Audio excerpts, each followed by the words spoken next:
Assalamualaikum warahmatullahi wabarakatuh. Perkenalkan, nama saya Lintang Indah Larasati dari kelas 12A Keperawatan.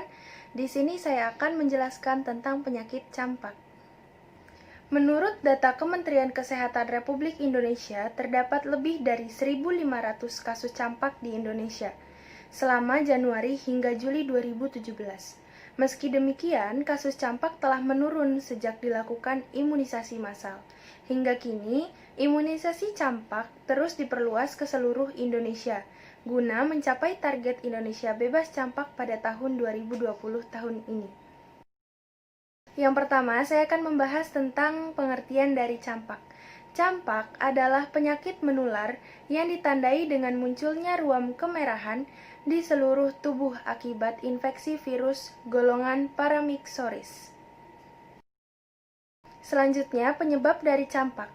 Campak ini disebabkan oleh virus golongan Paramyxoris yang menular melalui percikan air liur yang dikeluarkan penderita saat batuk atau bersin. Penularan juga bisa terjadi bila seseorang menyentuh hidung atau mulut setelah memegang benda yang terpercik air liur penderita. Seseorang lebih beresiko tertular campak bila belum mendapatkan imunisasi campak, berpergian ke wilayah yang sedang mengalami wabah campak, atau kekurangan asupan vitamin A. Campak sendiri memiliki beberapa gejala, yaitu yang pertama, mata merah, bengkak, dan sensitif terhadap cahaya. Yang kedua, menyerupai gejala pilek seperti batuk kering, hidung beringus, dan sakit tenggorokan. Yang ketiga, lemas dan letih. Yang keempat, demam tinggi.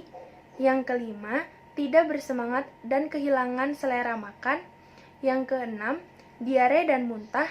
Yang ketujuh, ruam kemerahan yang dapat disertai dengan keluhan gatal. Dan yang kedelapan, bercak atau ruam berwarna merah kecoklatan akan muncul di kulit mulai dari belakang telinga, sekitar kepala, kemudian ke leher, dan pada akhirnya ruam akan menyebar ke seluruh tubuh. Penyakit campak ini dapat menyebabkan beberapa komplikasi. Komplikasi yang disebabkan oleh campak umumnya adalah bronkitis, infeksi paru-paru atau pneumonia, radang pada telinga, dan infeksi otak atau ensefalitis. Beberapa kalangan yang beresiko mengalami komplikasi adalah: yang pertama, bayi di bawah usia 1 tahun, yang kedua, orang dengan penyakit kronis, dan yang ketiga, orang dengan sistem kekebalan tubuh yang lemah.